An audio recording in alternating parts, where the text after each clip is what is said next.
John the Baptizer. John chapter 1, verses 19 through 28. There were some of the Jewish leaders who sent an entourage of priests and temple servants from Jerusalem to interrogate John. They asked him, "Who are you?" John answered them directly, saying, "I am not the Messiah." "Then who are you?" they asked. "Are you Elijah?" "No," John replied. So they pressed him further.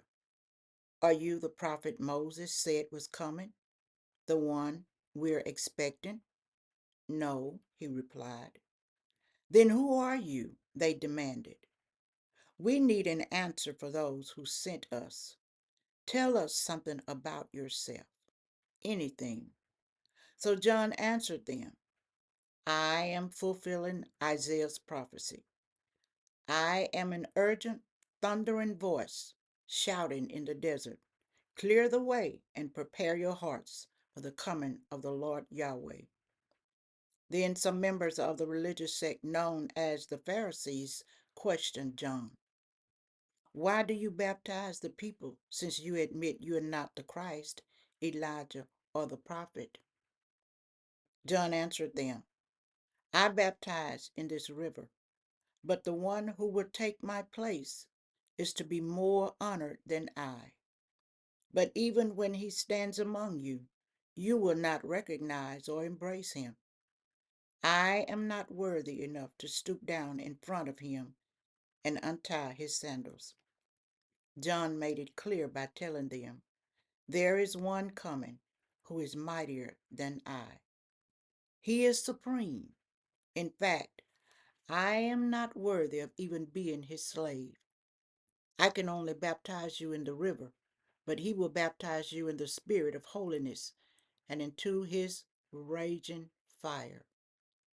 He has in his hands a winnowing fork to clean up his threshing floor. He will separate the wheat from the chaff.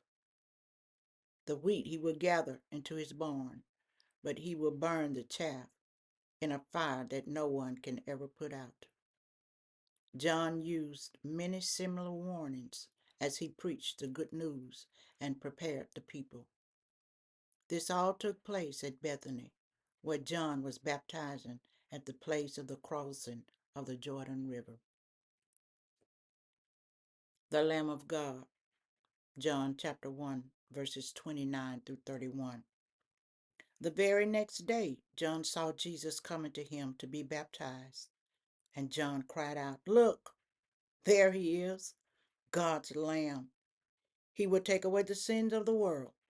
I told you that a mighty one would come who is far greater than I am, because he existed long before I was born.